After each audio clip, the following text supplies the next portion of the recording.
Welcome everyone. I am Ranjit and our YouTube channel Ranjit physics class. और इस channel में आप लोगों को क्लास 12 का फिजिक्स पढ़ा रहा हूँ, जो मैंने करंट इलेक्ट्रिसिटी लिया है। Current electricity exercise question solve कर रहा हूँ, जो क्वेश्चन 1 और 2 पिछले वीडियो में सॉल्व किया हूँ। एंड अभी इस वीडियो में क्वेश्चन नंबर 3 सॉल्व कर रहा हूँ। चलिए सॉल्व करते हैं। The 3 resistor 1 ohm, 2 ohm and 3 ohm are combined in series। हो रहा है कि resistor means just like equipment. Understand? Equipment तो बहुत सारे इक्विपमेंट हो सकते हैं जिसका रेजिस्टेंस, जिसका वैल्यू दिया हुआ है 1 ohm, 2 ohm एंड 3 ohm दिया हुआ, और उस रजिस्टर को क्या किया है, सीरीज में कमांड किया गया है ना। सबसे पहले इस रजिस्टर को सीरीज में कमांड करते हैं। There is register R1, R2 and R3 है ना। R1, R2 and R3। The value of R1 is equal to 1 ohm and value of R2 is equal to 2 ohm and value of R3 is equal to 3 ohm है ना। ये series में है। तो series में हम लोग जानते हैं कि ये रजिस्टर का 2 टर्मिनल होता है, first terminal second terminal, and इसका भी 2 टर्मिनल फर्स्ट सेकंड, इसका भी 2 टर्मिनल फर्स्ट सेकंड। और इस सीरीज में क्या है कि second terminal of first resistor is connect with first terminal of second register and second terminal of second register is connect with first terminal of third register है ना। इस type combination को क्या बोलते हैं, सीरीज कॉम्बिनेशन। अब series combination बोल रहा है, उसके बाद आगे बोल रहा है कि what is the total resistance of the combination. बोल रहा है कि इस कॉम्बिनेशन का टोटल रजिस्टर क्या होगा, रेजिस्टेंस क्या होगा है ना। तो रेजिस्टेंस निकालेंगे आगे देखिए क्या डाटा दिया हुआ है। बोल रहा है कि if the combination is connect to a battery. बोल रहा है इस कॉम्बिनेशन में क्या है, एक बैटरी कनेक्ट किया है जिसका EMF 12 वोल्ट है एंड नेग्लिजिबल इंटरनल रेजिस्टेंस, मतलब उस बैटरी का इंटरनल रेजिस्टेंस को नेग्लिजिबल कर दिया गया है ना। उसके बाद बोल रहा है कि obtain potential drop across each resistor. बोल रहा है कि ईच रजिस्टर में कितना पोटेंशियल ड्रॉप हुआ, मतलब R1 में कितना ड्रॉप हुआ, R2 में कितना ड्रॉप हुआ एंड R3 में कितना ड्रॉप हुआ है ना। सबसे पहले इसको बैटरी से कनेक्ट करते हैं। इसका EMF दिया हुआ है 12 वोल्ट है ना। EMF means potential difference. Potential difference मतलब यहाँ 12 होगा, यहाँ 0 होगा। पोटेंशियल डिफरेंस का कारण क्या है, इसमें करंट फ्लो करेगा है ना।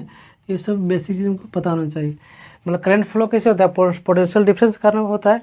और जब करंट फ्लो होगा तो ये सीरीज में जितना अमाउंट यहाँ फ्लो होगा उतना अमाउंट यहाँ मतलब रेजिस्टेंस 1 में, रजिस्टर 2 में, रजिस्टर 3 में, मतलब मतलब equal amount of current flow होगा ईच रजिस्टर है ना। सबसे पहले हम लोग निकालना है कि equivalent resistance, that mean total resistance, मतलब इस रजिस्टर का क्या इक्विवेलेंट रेजिस्टेंस होगा। Let R1 is equal to 1 ohm and R2 is equal to 2 ohm and R3 is equal to 3 ohm है ना। तो इक्विवेलेंट रेजिस्टेंस निकालने के लिए इन सीरीज में इक्विवेलेंट रेजिस्टेंस निकालने के लिए हम लोग को जितना भी रजिस्टर है उसको ऐड कर देते हैं ना। ये तो पढ़े होंगे। R इक्विवेलेंट निकालने के लिए सबको ऐड करेंगे, मतलब R1 plus R2 plus R3।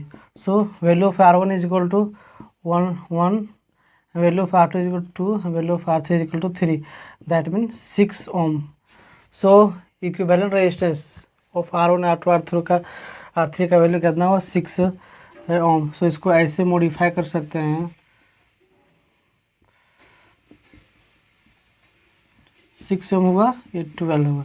Current I flow कर रहा है ना। अब हम ये निकाल सकते हैं, जब इक्विवेलेंट रेजिस्टेंस आ गया 6 ohm, तब हम निकाल सकते हैं कि इस सर्किट में कितने करंट फ्लो कर रहा है, मतलब कितना अमाउंट फ्लो कर रहा है ना। तो अमाउंट करंट निकालने के लिए हम लोग ओम्स लॉ के बारे में जानकारी होना चाहिए है ना। जो ओम्स लॉ एक मतलब बेहतरीन साइंटिस्ट थे जो करंट इलेक्ट्रिसिटी में बहुत ज़्यादा योगदान दिए हैं ना। उन्हें बताए हैं कि अगर करंट अगर फ्लो अगर सर्किट में पोटेंशियल डिफरेंस हो, करंट हो और कुछ रजिस्टर हो, तो उसमें करंट का जो वैल्यू होता है, तो करंट का वैल्यू होता है V/R है ना। तो लिख सकते हैं from Ohm's law, I is equal to V by R. That is value of V is equal to 12 volt and value of R is equal to 6. That means 2 ampere, है ना। सो हम बोल सकते हैं कि इस सर्किट में 2 एम्पियर करंट फ्लो हो रहा है, किसके कारण? Due to the potential difference 12 के कारण, है ना। तो I is equal to 2 ampere.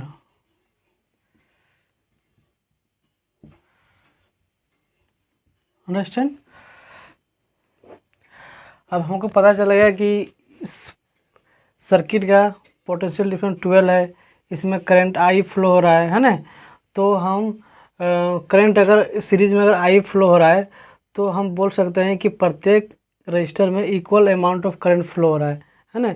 अगर सीरीज में करंट जितना अमाउंट यहाँ फ्लो हो रहा है उतना अमाउंट इस रजिस्टर में फ्लो हो रहा है, इस रजिस्टर में फ्लो हो रहा है, इस रजिस्टर में फ्लो हो रहा है। बट लेकिन जो पोटेंशियल ड्रॉप है, पोटेंशियल डिफरेंस है, प्रत्येक रेजिस्टेंस का डिफरेंट होगा, क्योंकि जब करंट फ्लो करेगा यहाँ तो यहाँ कुछ पोटेंशियल ड्रॉप होगा, मतलब कुछ पोटेंशियल कंज्यूम होगा, है ना, एनर्जी कंज्यूम होगा, इसके कारण पोटेंशियल ड्रॉप होगा। इसी तरह यहाँ भी कुछ कंज्यूम होगा, इस तरह यहाँ कंज्यूम, मतलब प्रत्येक रजिस्टर का आपका पोटेंशियल ड्रॉप जो पोटेंशियल डिफरेंस है डिफरेंट होगा, है ना। तो इसको बोल सकते हैं let V1 V2 and V3 are potential drop across each register. Understand. तो potential drop V1 V2 V3 आ गया। तो हम लोग क्या है पोटेंशियल निकालने के लिए क्या है ओम्स लॉ भी फ्रॉम द ओम्स लॉ निकाल सकते हैं। V is equal to IR लिख सकते हैं फ्रॉम ओम्स लॉ। V1 मतलब potential drop of resistor R1 is equal to I R1, that in value of I is equal to 2 and value of R is equal to 1, that means 2 volt, and V2 is equal to I R2, that means 2 into 2, that means 4 volt, and V3 is equal to I R3, that means 2 into 3, that means 6 volt। तो हम बोल सकते हैं कि across every register have potential drop V1 V2 V3 that means 2 volt 4 volt and 6 volt, that means प्रत्येक register के साथ जो पोटेंशियल ड्रॉप हो रहा है 2 वोल्ट 4 वोल्ट एंड 6 वोल्ट, समझेंगे ना। तो ये क्वेश्चन का रिक्वायरमेंट था और ये एग्जाम पॉइंट ऑफ व्यू से इम्पोर्टेंट है। बेसिकली ये central examination, so you can take a screenshot and this is my lecture. So अगर ये लेक्चर पसंद आएगा तो लाइक करें, कमेंट्स करें, और चैनल में नहीं हो तो सब्सक्राइब करें। जय हिंद, वंदे मातरम। Thank you.